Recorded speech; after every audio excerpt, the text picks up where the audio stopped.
Assalamualaikum warahmatullahi wabarakatuh. Kisah Wali Paidi yang mengomentari tentang Ahmad Dhani, artis Indonesia, seorang musisi ketika banyak dugaan dari masyarakat Indonesia setelah atau ketika konser menginjak lafaz Allah. Malam ini hati Wali Paidi sedang galau entah kenapa. Mengapa tiba-tiba saja perasaan galau menghinggapi hati Wali Paidi dan kepalanya tiba-tiba saja pusing? Pasti ini ada yang ngegosipin aku. Wali Paidi menselonjorkan kakinya lalu menyandarkan tubuhnya di tiang musholah miliknya. Ketika Wali Paidi mau beranjak dari duduknya, datanglah seorang tamu yang langsung nyelong masuk dan mendekati Wali Paidi. Ketika si tamu sudah dekat dengan Wali Paidi, tiba-tiba saja si tamu dengan semangat meludahi Wali Paidi. Wali Paidi kaget bukan kepalang. Siapa si tamu ini kok tiba-tiba saja meludahi aku, batin Wali Paidi. Si tamu meludah kembali. Kali ini mengenai mata Wali Paidi. Wali Paidi tetap terdiam saja. Dengan ujung bajunya dia mengusap ludah yang mengenai wajahnya. Bekacak pinggang si tamu ini mengangkat wajahnya lalu menunduk lagi dan si tamu mengeluarkan semua ludahnya. Wajah Wali Paidi jibrat ludah semua. Wali Paidi mulai menangis. Dengan perlahan Wali Paidi mengusap lagi wajahnya. Lalu dengan lembut Wali Paidi bertanya kepada si tamu, "Siapakah Tuan?" Si tamu dengan tersenyum menjawab, "Aku adalah malaikat yang disuruh mengujimu. Karena orang-orang banyak yang memuji kalau kamu adalah orang yang sabar. Makanya Allah menyuruhku untuk membuktikan apakah benar pujian orang terhadapmu. Dan ternyata benar kau memang orang yang sabar." Jawab orang itu lalu ngeloyor pergi. Wali Paidi hanya tertegun dan tidak begitu lama datang lagi orang yang sangat perlentek. Wajahnya ganteng, gagah dan memakai setelan jas dan berdasi. Sungguh gagah dan ganteng sekali. Setelah turun dari mobil mewahnya, si tamu mendekati Wali Paidi dan dengan tersenyum si tamu ini duduk di dekat Wali Paidi. "Mas, maaf mengganggu sebentar. Bisa minta duitnya mas? ATM saya tadi hilang buat beli bensin mas," kata si tamu. Wali Paidi memandang si tamu dengan heran. "Minta berapa?" tanya Wali Paidi. "Sedikit mas, 1 juta saja," jawab si tamu. "Wah, kalau segitu gak punya aku," jawab Wali Paidi. "Ya berapa aja mas, pokoknya ada," pinta si tamu. Wali Paidi agak ragu, tapi dia membuang jauh-jauh perasaan itu. Bagaimanapun dia harus menolong orang yang butuh pertolongan. Gak peduli siapapun itu, Wali Paidi menurunkan kopiahnya dan mengambil uang dari selipan kopiahnya. Tanpa dihitung, dia menyerahkan semuanya. Dengan tersenyum sumringah, si tamu menerima uang pemberian dari Wali Paidi. "Terima kasih.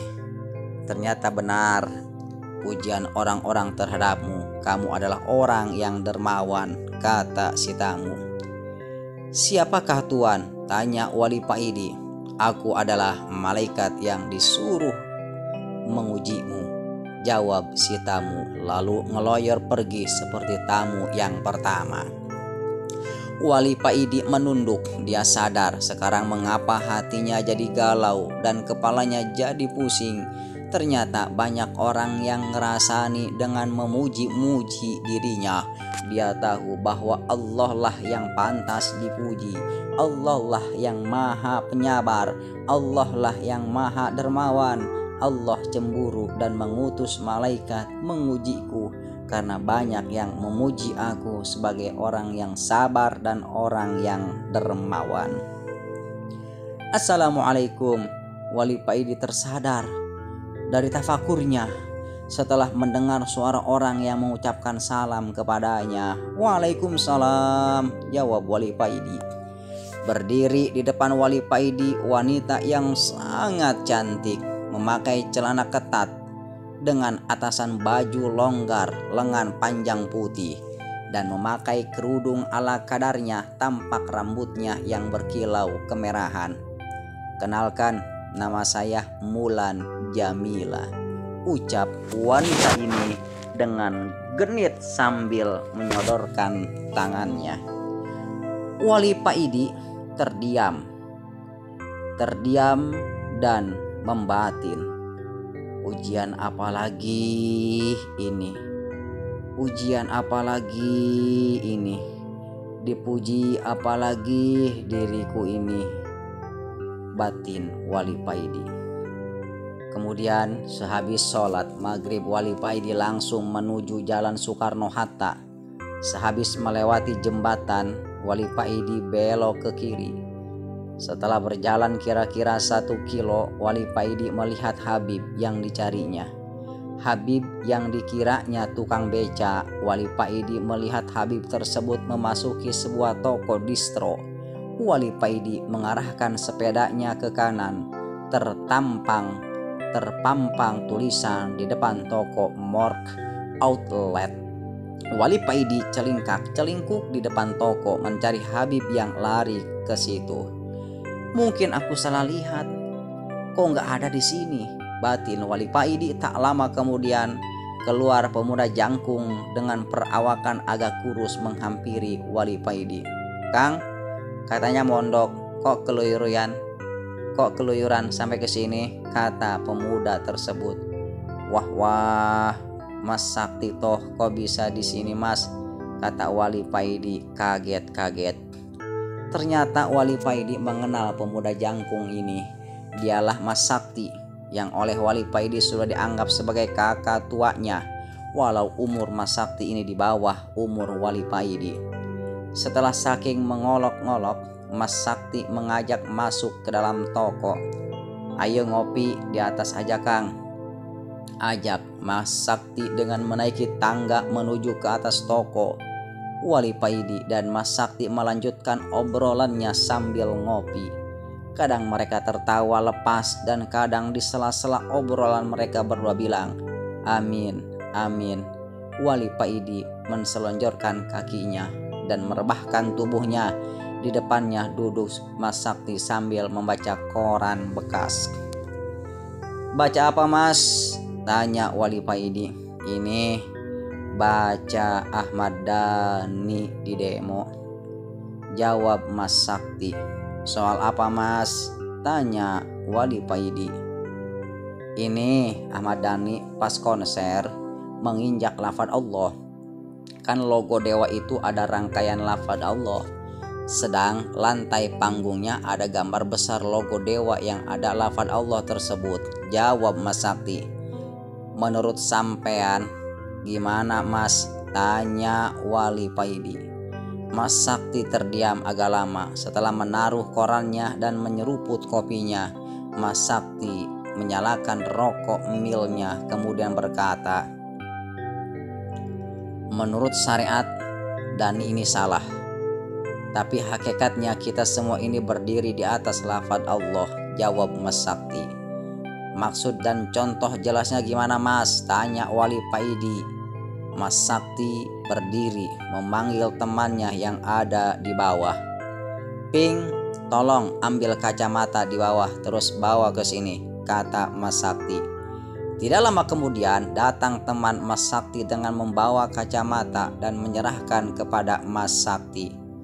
Kamu pakai kacamata ini, ucap Mas Sakti sambil menyerahkan kacamatanya. Wali Paidi duduk dan memakai kacamata yang diberikan Mas Sakti. Ya Allah, Allahu Akbar. jerit Wali Paidi. Dalam pandangan Wali Paidi, seluruh dinding toko dan lantainya terangkai lafaz Allah. Wali mengarahkan pandangannya ke bawah. Lantai yang didudukinya yang terangkai banyak lafaz Allah yang banyak sekali. Wali Paidi agak ketakutan melihat ini semua. Dan Wali Paidi juga melihat nafas yang keluar dari hidung Mas Sakti membentuk lafaz Allah. Dalam pandangan Wali Paidi, seluruh permukaan bumi ini ada rangkaian lafaz Allahnya. Wali Paidi dengan berlinang air mata menyerahkan kembali kacamata kepada Mas Sakti. Mas Sakti menerimanya dengan tersenyum. Kemudian dia berkata, andai hijab hati kita dibuka oleh Allah, maka seluruh benda dan seluruh permukaan bumi terangkai lafaz Allah. Betapa tidak punya malunya kita kalau kita berbuat maksiat di atas rangkaian lafaz Allah, mungkar kepadanya sedangkan kita berada di atas buminya. Wali Paidi semakin tersedu-sedu dan tidak bisa dicegah. Wali Paidi menangis dengan sekeras. Wali Paidi terdiam di atas distro. Mas Sakti dengan tersenyum-senyum memperhatikan Wali Paidi di depannya, hening yang sangat lama menghinggapi mereka. Tidur aja dulu, Kang, di sini, ucap Mas Sakti. Nanti aja, belum ngantuk Mas, jawab Wali Paidi. Tapi tidak lama kemudian Wali Paidi merasakan ngantuk yang sangat berat dan tidak dapat dicegah. Wali Paidi pun akhirnya tertidur. Dalam tidurnya Wali Paidi bermimpi yang seakan-akan tidak bermimpi, karena dalam mimpinya Wali Paidi seakan duduk di depan Mas Sakti sama persis seperti dalam keadaan terjaga. Tiba-tiba ada suara bler di depan toko. Wali Paidi berdiri dan berjalan ke jendela toko. Wali Paidi melihat kakak Mas Sakti datang dengan naik Harley dengan memakai jaket dan celana hitam. Kakak Mas Sakti ini turun dari mogennya. Wali Paidi tersenyum ketika melihat kakak Mas Sakti ini mencopot helmnya. Potongan rambutnya itu keren habis. Samping kanan dan kiri dicukur habis, tinggal tengah sampai ke belakang. Dibiarkan begitu saja panjang. Wali Paidi dalam mimpinya cuma terdiam. Dia melihat Mas Sakti turun menyambut kakaknya. Tidak lama kemudian mereka berdua naik ke atas toko. Wali Paidi maju dan mencium tangan kakak Mas Sakti. Ini tuh Wali Paidi, ucap kakak Mas Sakti. Inggih Mas, inggih, iki larene, jawab Mas Sakti. Setelah ngopi dan merokok sebentar terdengar suara lagi, beler. Rupanya ada Harley yang datang. Itu Bang Yik, Terongan udah datang, ayo berangkat, ayo kamu ikut juga, kata kakak Mas Sakti kepada Wali Paidi. Wali Paidi berboncengan dengan Yik Terongan, sedang Mas Sakti berboncengan dengan kakaknya. Wali Paidi seumur-umur baru kali ini merasakan naik Harley dengan kecepatan yang tinggi. Wali Paidi merasakan dalam mimpinya seakan jalan yang dilaluinya ini menuju ke atas langit. Mereka berempat baru berhenti ketika di depannya berdiri dengan megah sebuah istana yang sangat indah. Wali Paidi, Yik Terongan, Mas Sakti dan kakaknya segera turun dari motor dan berjalan ke atas istana, ke arah istana. Wali Paidi melihat bumi dilijai dari atas tampak berselimutkan cahaya biru. Lapisan ozon, batin Wali Paidi. Kakak Mas Sakti mendekati Wali Paidi dengan menepuk-nepuk pundaknya Wali Paidi. Kakak Mas Sakti ini berkata, apa yang kamu lihat itu memang banyak yang menyebutnya sebagai lapisan ozon. Sebenarnya lapisan biru yang mengitari bumi itu adalah cahaya iman yang terpancar dari hati setiap orang Islam. Kalau iman umat Islam semakin tipis, maka lapisan biru itu juga akan menipis dan cahaya matahari akan langsung masuk menerobos bumi. Kalau cahaya iman sudah habis, maka terjadilah kiamat. Jelas kakak Mas Sakti kepada Wali Paidi. Setelah menjelaskan tentang lapisan ozon, kakak Mas Sakti mengajak Yik Perongan dan adiknya untuk masuk ke dalam istana. "Kamu belum waktunya masuk, jaga motor aja di luar," ucap kakak Mas Sakti kepada Wali Paidi. "Hahaha, santai aja, sebentar lagi sampean boleh masuk," olok Mas Sakti. "Siap bos," ucap Wali Paidi. Setelah mendapat banyak karunia di Malang, Wali Paidi kembali ke pondoknya. Mbah Kiai yang tahu kedatangan Wali Paidi merasa sangat senang dan langsung menyuruh santri untuk memanggil Wali Paidi dan menghadap kepadanya. Wali Paidi yang mendengar titah gurunya itu langsung pergi ke endalem. "Assalamualaikum," ucap Wali Paidi ketika berada di dalam. "Waalaikumsalam," jawab Mbah Kiai dari dalam. Wali Paidi maju dan mencium tangan gurunya, tangan yang lembut dan wangi. "Ayo duduk," Mbah Kiai mempersilahkan Wali Paidi duduk. Setelah duduk, Wali Paidi melihat wajah gurunya ini. Keyakinan Wali Paidi ini memang beda dengan keyakinan para murid pada umumnya. Kebanyakan para murid tidak berani menatap wajah gurunya ketika menghadap, karena hal tersebut bagi mereka termasuk tindakan yang kurang sopan. Tapi pendapat Wali Paidi lain, dia lebih suka melihat wajah gurunya, karena baginya melihat wajah orang yang soleh adalah ibadah dan tentu ada barokah di dalamnya. Keyakinan atau kedua pendapat ini sama benarnya, tinggal niatnya saja yang perlu ditata. Wali Paidi melihat wajah gurunya ini begitu bersinar dan begitu suci bersih, seakan-akan gurunya ini akan berpergian. Teringat ini, Wali Paidi langsung menangis sungguh-sungguhkan. Mbah Kiai yang melihat Wali Paidi menangis hanya tersenyum saja. Lalu beliau berkata kepada Wali Paidi, "Apa yang kamu lihat dan yang apa kamu rasakan itu benar. Aku memang akan pergi memenuhi panggilan Allah. Waktunya sudah dekat, aku sebentar lagi akan meninggalkan dunia ini." Wali Paidi tetap menunduk dan terus menangis. Mbah Kiai langsung berkata kembali, "Nak, nanti malam pergilah kamu ke belakang pondok. Setelah mencapai sungai, duduklah di situ. Tunggulah teman Abah, belajarlah kamu kepadanya. Dan yang terpenting kamu manut dan jangan banyak bertanya," pesan Mbah Kiai. "Inggih Kiai," jawab Wali Paidi. "Apa yang kamu alami di Malang semuanya aku tahu. Jadilah itu sebagai tonggak keimananmu dan kamu sudah bertemu dengan saudara-saudara seperjuanganmu. Kelak kalau kamu bertemu mereka kembali sampaikan salamku kepada mereka." Mbah Kiai lalu berdiri mendekati Wali Paidi. Beliau menepuk-nepuk punggung Wali Paidi. "Sekarang kembalilah ke pondok. Nanti malam laksanakan apa yang aku perintahkan," ucap Mbah Kiai lalu masuk ke dalam. Setelah Mbah Kiai sudah tidak terlihat, Wali Paidi keluar dan dari dalam. Walau Mbah Kiai sudah tidak ada, Wali Paidi keluar dalam tetap dengan membungkuk dan berjalan mundur. Malam harinya Wali Paidi melaksanakan apa yang diperintahkan kiainya. Dia berjalan menyusuri jalan setapak di belakang pondok. Setelah tiba di sungai, Wali Paidi duduk di tepian sungai. Tiada henti hati Wali Paidi berzikir.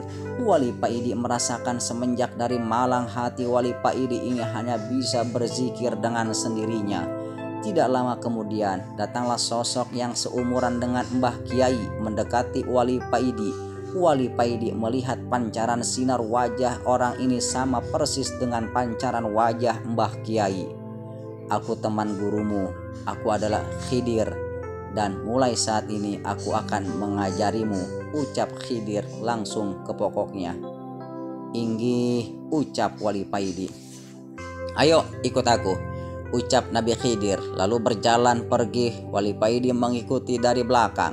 Wali Paidi tidak banyak bertanya sesuai perintah gurunya, dia hanya manut saja, pasrah bongkoan. Nabi Khidir baru berhenti ketika di depannya ada gazebo, rumah bambu dengan atap pilalang yang begitu indah. Gazebo ini terlihat kokoh dan futuristik. Di depannya ada taman kecil dan di sekitar gazebo terbentang hamparan rumput hijau yang asri. Tempat ini seperti villa mahal di daerah pegunungan.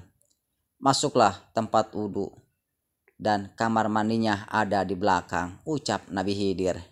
Dan tidak lama kemudian azan subuh berkumandang. Wali Paidi pergi ke belakang mandi, berwudhu, kemudian sholat jamaah dengan Nabi Khidir. Setelah sholat, Wali Paidi duduk di teras gazebo. Di depannya duduk dengan berwibawa Nabiullah Khidir alaihi salam. Aku akan mengajarimu ilmu syariat dan ilmu hakikat. Aku akan memanjangkan waktu buatmu. 1 hari di dunia sama dengan 1 tahun kamu bersamaku, kata Nabi Khidir. Sejak itu Wali Paidi belajar kepada Nabi Khidir tentang berbagai ilmu, mulai sorof, nahu, fikih, balagoh, mantik, dan lain-lain. Khusus ilmu tauhid, Nabi Khidir mengajarkan 2 hari, Rabu dan Kamis. Setelah ilmu hakikat diajarkan di sela-sela pelajaran ilmu syariat. Untuk ilmu ini tidak terjadwal, mengalir begitu saja, tidak terasa 10 tahun sudah Wali Paidi belajar kepada Nabi Khidir. Wali Paidi sekarang sudah menguasai berbagai macam ilmu dan sangat mahir. Sekarang sudah saatnya kamu kembali. Ingat pesanku ini, ilmumu tidak dapat kau pamer-pamerkan. Apa yang aku ajarkan beda dengan apa yang kamu terima di pondok. Ilmu yang aku ajarkan kepadamu hanya akan keluar ketika dibutuhkan. Ilmu itu aku taruh di hatimu, kata Nabiullah Khidir kepada Wali Paidi sehabis sholat isya berjamaah. Inggih, ucap Wali Paidi. Nanti kamu jangan kaget, karena waktu yang kamu habiskan di sini selama 10 tahun sama dengan 10 hari ketika kamu di pondok, ucap Nabi Khidir. Hari itu juga Nabi Khidir mengantarkan Wali Paidi ke tempat pertama kali mereka bertemu. Setelah menyampaikan pesan-pesan, Nabi Khidir pergi meninggalkan Wali Paidi. Wali Paidi masuk pondok. Tempat azan subuh berkumandang. Tepat dengan azan subuh berkumandang, sejak saat itu Wali Paidi seakan mempunyai ilmu laduni. Para santri mengira seperti itu karena Wali Paidi hanya pergi 10 hari, tapi setelah kembali ilmunya menjadi begitu luar biasa. Padahal ilmu yang didapat oleh Paidi diperoleh dengan rajin belajar selama 10 tahun. Tidak lama kemudian Mbah Kiai memang benar-benar pergi meninggalkan dunia ini menghadap Sang Ilahi. Berita tentang duka cita kematian Mbah Kiai tidak begitu menggemparkan karena Mbah Kiai bukan kiai terkenal. Prosesasi pemakaman biasa saja, hanya para santri dan tetangga sekitar. Tapi ada yang unik, ketika prosesi pemakaman dilakukan, ada puluhan orang yang tak dikenal berdiri mengitari makam. Ada yang berjubah dan bersorban, ada yang berjas dan berdasi, ada juga berpenampilan seperti gelandangan. Setelah prosesasi pemakaman selesai, ada sosok yang sangat akrab menghampiri Wali Paidi, sosok Nabiullah Khidir. Mereka yang hadir yang tidak dikenal orang di sini adalah teman Mbah Kiaimu. Mereka semua ini waliullah dan aku bersama mereka telah sepakat menunjuk kamu sebagai ganti dari gurumu, kata Nabi Khidir. Wali Paidi tertegun, tidak bisa berkata-kata. Lalu Nabi Khidir berkata kembali kepadanya, kamu sekarang menjadi wali abdal, wali pengganti.